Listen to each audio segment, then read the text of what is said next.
Hi guys, आज मैं explain करने वाली हूँ 1000 फॉर यू का 8 एपिसोड की स्टार्टिंग में हम देखते हैं कि जुकी का साथी उससे कह रहा होता है कि बॉस आप कल टेंपल की पूजा में जाने वाले हो या नहीं। तो वो कहता है मैं मास्टर गुआंगजू को लेकर आने वाला हूँ क्योंकि मुझे कुछ पता करना है और वो मास्टर ही बता सकते हैं। ये कहकर वो चला जाता है। नेक्स्ट सीन में हमें दिखाया जाता है कि डैंग डैंग घर पर आ रही होती है, तभी उसे लुआन मिलता है। तो डैंग डैंग उससे कहते हैं मैंने तुम्हारे लिए गिफ्ट लाया है और वो दिखाती है। तो उसमें यान ड्रैगन का ऊन होता है। वो देखकर लुआन बहुत खुश हो जाता है, उसे थैंक यू कहता है। तो डैंग डैंग कहते हैं मैंने तुम्हें एक गिफ्ट दिया और तुम मुझे क्या दोगे। तो वो किस मांगने लगती है, पर लुआंग उसे सदन में जाने के लिए कहता है। वो थोड़ा कंफ्यूज हो जाती है, पर वो सदन में जाती है। तो लुआंग उसे पास्ट में भेज देता है। पास्ट में वो अपने लिटिल डैंग डैंग से मिलती है और अपने माँ से भी मिलती है। डैंग डैंग अपने माँ से और छोटी डैंग डैंग से कह रही होती है कि ये जगह सेफ नहीं है, यहाँ से जल्दी निकल जाओ। और ये कहकर वो वापस आ जाती है। आते ही वो लुआंग को थैंक यू कहती है मुझे मेरी माँ से मिलवाने के लिए, और उसे गले लगा लेती है कि तुमने मेरा जो बचपन से ही सपना था वो पूरा कर दिया। तभी हम देखते हैं जैंग टेलीपैथी से वैंग से कहता है कि आप सॉफ्ट हार्टेड मत बनो, नहीं तो कल का दिन आपके लिए हार जाएगा। तो वो डैंग डैंग से कहता है कि कल टेंपल की पूजा है ना, तो तुम जाने वाली हो या नहीं। तो डैंग डैंग कहती है कि हाँ बिल्कुल मैं जाने वाली हूँ। तो लुआंग कहता है कि कल मैं तुम्हें घुमाऊंगा। तो डैंग डैंग शॉक हो जाती है और कहती है तुम मुझे घुमाओगे। तो वो कहता है हाँ। उसके बाद हमें नेक्स्ट डे का सीन दिखाया जाता है। जैन किसी जगह पर जा रहा होता है और उसका पीछा बोंगजुकी के साथी कर रहे होते हैं। तभी वो देखते हैं कि जैन किसी गार्डन में जा रहा है और स्पिरिचुअल चीजें कर रहा है। तो बोंगजुकी का साथी बोंगजुकी के पास जाता है और बोंगजुकी मास्टर को लेकर वहाँ जाते हैं। तो मास्टर वहाँ जाकर देखते हैं कि जो स्पिरिचुअल चीज़ें हो रही है स्पिरिट क्लैन की स्पिरिट निकालने के लिए हो रही है।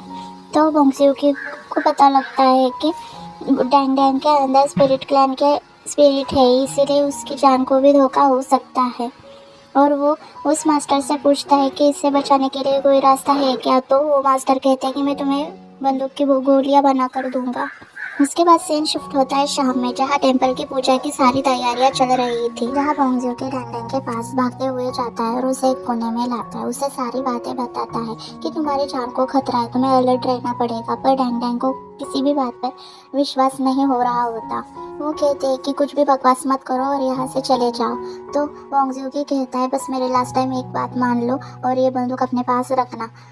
वो बंदूक डैंग डैंग के पास देकर वहाँ से भाग जाता है। तब दूसरी तरफ दंगदंग लुयान के लिए राइस केक लेकर आती है। अब लुयान दंगदंग को फॉर्मेशन की तरफ लेकर जा रहा होता है, तो उसकी लास्ट विश भी पूरी कर देता है फायर फ्लाइज देखने की। तो दंगदंग बहुत ज्यादा खुश हो जाती है कि फायर फ्लाइज को पकड़ने के चक्कर में वो उसी फॉर्मेशन में आकर खड़ी हो जाती है और उसी वक्त सारे फायर फ्लाइज गायब हो जाते हैं। लुयान उससे कहता है कि मुझे माफ कर दो, मगर मुझे ये करना ही है।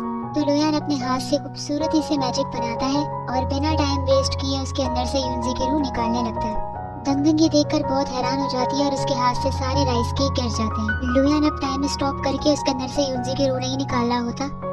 इसी वजह से दंगदंग को बहुत तकलीफ हो रही होती है और वो चिल्ला रही होती है। लुयान दंगदंग का ट्रस्ट तोड़ देता है, इसीलिए वो हैरान हो रही होती है कि इतना संदिल कैसे हो सकता है। दंगदंग के मुंह से जब खून निकलता है तो उसका खून सारे फॉर्मेशन को खत्म कर देता है। लुयान हैरान हो जाता है कि ये क्या हुआ, इसके अंदर इतनी पावर्स कैसे हैं। तब जाकर दंगदंग उसे बताती है कि मेरा ब्लड सिर्फ स्पिरिट कैनाल को दूर नहीं करता बल्कि सारे फॉर्मेशन को खत्म कर देता है। अब दंगदंग को सारी बातें समझ में आती हैं कि ये स्ट्रॉन्ग होल्ड में रुकने के लिए और मुझसे शादी करने के लिए क्यों माना था। दंग बिना टाइम वेस्ट किए उसके ऊपर गन रख देती है और उससे कहती है कि मैं अभी भी तुम्हें लास्ट चांस देती हूँ। दंगदंग कहती है कि अभी भी तुम अगर मुझे रीजन दे दोगे ना तो मैं तुम पे भरोसा कर लूंगी।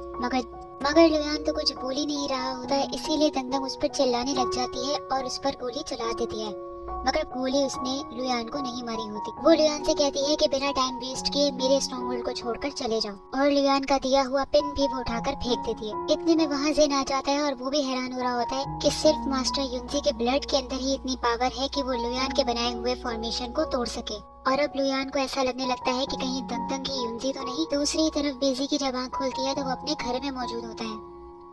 और उठते ही उसे दंदन की फिक्र होती है तो वो उससे मिलने के लिए जाता है। दूसरी तरफ दंदन ने अपने आप को कमरे में बंद कर लिया होता है और वो कुछ खाना पीना नहीं कर रही होती। और जैसे ही बेजी दंदन से मिलने के लिए आता है, उसका अंकल मना कर देता है कि वो किसी से मिलना नहीं चाहता। बेजी का असिस्टेंट दंदन के अंकल को सारी कहानी समझा देता है कि लुयान ने दंदन का ट्रस्ट तोड़ा है। दूसरी तरफ बेजी लुयान का बिजनेस खराब करने लगता है और जो बड़ी बड़ी कंपनीज लुयान की कंपनी से वेडिंग चेयर लेती हैं, उन सबको धमकी देकर उनसे वेडिंग चेयर लेने से मना कर देता है। दूसरी तरफ लुयान का सारा दिमाग अभी तक दंदन पर ही होता है और अब लुयान सोचता है कि उसे और कंफर्म करना पड़ेगा कि दंदन युंजी है या नहीं, और जिन से दंदन के बचपन के बारे में पता करने को कहता है। यहाँ इन लोगों को पता चलता है कि सारे इन लोगों की वेडिंग चेयर वापस करके जा रहे होते हैं क्योंकि बेजी ने उन्हें धमकियां दी होती हैं। दूसरी तरफ जोरांग अब इस बटरफ्लाई की मदद से दंदन के बारे में पता लगाने को कहता है कि पता लगाओ कि आखिर वो है क्या चीज।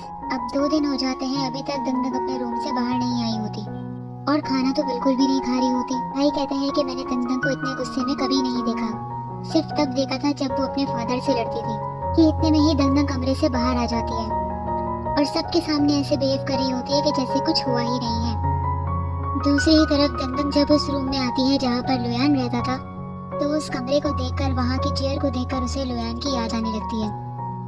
दंदन ऐसे ही प्रिटेंड कर रही होती है कि वो ठीक है, मगर वो अंदर से ठीक नहीं होती। उसका दिल बहुत ज्यादा टूटा हुआ होता है कि वो रोने लग जाती है। दूसरी तरफ को यूनहो स्ट्रॉन्गहोल्ड को अपने स्टोन ट्रांसपोर्ट करवाने होते हैं और वो ट्रांसपोर्टेशन दंदन के स्ट्रॉन्गहोल्ड से ही होकर जाएगी, तो वो दंदन से परमिशन मांग रहे होते हैं, मगर दंदन साफ इनकार कर देती है क्योंकि दंदन का पंगा उस स्ट्रॉन्गहोल्ड के चीफ के साथ भी होता है। तो वो मना कर देती है कि मुझे उसकी कोई हेल्प नहीं करनी, और उस स्ट्रॉन्गहोल्ड की मदद करने के बजाय वो तो उनसे बदला लेने के लिए जाने लगती है और अपने लोगों से कहती है कि कल हम उसके स्ट्रॉन्गहोल्ड पर कब्जा करने के लिए चलेंगे। दूसरी तरफ दंदन का गुस्सा अभी तक ठंडा नहीं हुआ होता और वो लुयान से बदला लेने लगती है। लुयान की जो वेडिंग कंपनी होती है उसे भी हटाने का कह देती है कि अगर वो लोग हटने को ना माने तो उनसे पैसे लो। साथ ही साथ लुयान ने दंदन के फादर के बारे में भी पता लगाने को कहा होता है कि आखिर वो कहाँ है, मगर पता चलता है कि दंदन का फादर किसी एक जगह पर नहीं रहता, वो अपनी जगहें बदलता रहता है और जिस जगह पर वो लास्ट था वो जगह थी युंदू। साथ ही साथ जिन ये भी बताता है कि मैंने दंदन के अंकल पर भी नजर रखी हुई थी कि वो किसी अननोन कब्र के सामने बैठे हुए थे। दंदन का अंकल इस कब्र से ऐसे बात कर रहा होता है कि जैसे वो किसी बच्ची की कब्र है और इस बच्ची को मरे हुए भी 20 साल हो जाते हैं। दंदन का अंकल कहता है कि तुम्हारी मदर तुम्हारे पास वहाँ होंगी तुम्हारा ख्याल रखने के लिए। वो उससे ये भी कहता है कि मैंने तुम्हारी यादगार टेबल हॉटस्पॉट गार्डन में रखवाई हुई है, मगर जब दंदन का फादर वापस आएगा और उसे सच्चाई बताएगा तो वो तुम्हारी यादगार टेबल को फैमिली ट्री के साथ लगा देगी। लुयान को शक होता है तो वो खुद इस राज को पता करने के लिए हॉटस्पॉट गार्डन जाने लगता है। वहाँ पर पहले से ही दंदन का अंकल मौजूद होता है और जिस बच्ची की कब्र पर वो बैठा था उस बच्ची का नाम भी उस यादगार टेबल में दंदन ही होता है।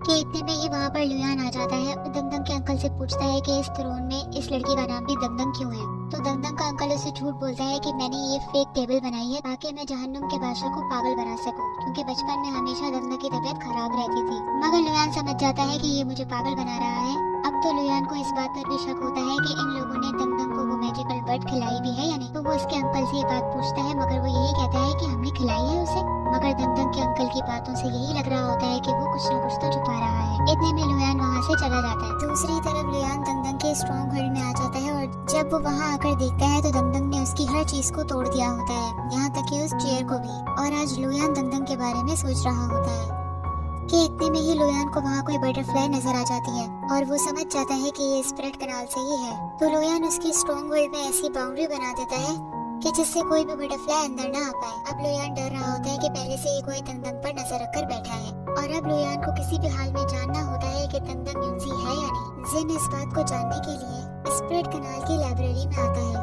1000 ऑफ ईयर्स बुक को लेने के लिए, जिसको किसी स्प्रेड हंटर ने ही लिखा है। उसमें दुनिया जहाँ के सारे सीक्रेट्स, मगर उस लाइब्रेरी में जो स्प्रेड कनाल होता है वो जिन को देखते ही समझ जाता है कि तुम लुयान के साथी हो।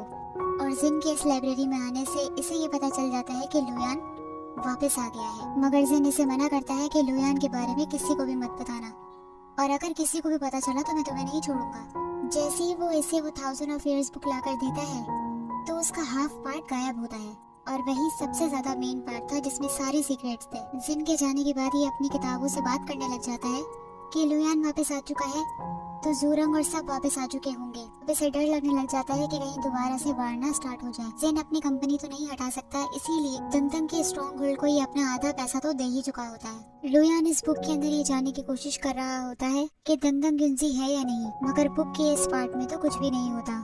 इसे इस बुक का दूसरा पार्ट ढूंढना ही होगा, क्योंकि इसे दंगदंग की फिक्र हो रही होती है कि स्प्लिट कनाल वाले उस पर नजर रखे हुए हैं। इतने में जिन लुयान से पूछने लगता है कि आपने अगर अपनी पहली प्रायोरिटी दंगदंग को प्रोटेक्ट करना रखी है, तो आप उसको उसका हेयर पिन क्यों नहीं हटा देते। और वहीं एपिसोड खत्म हो जाता है। और गाइस लाइक कीजिए और सब्सक्राइब करना ना भूलिए, बेल आइकन भी दबाइए और कमेंट भी कर दीजिए, और प्लीज वीडियो को लाइक जरूर कीजिए। Thank you so much.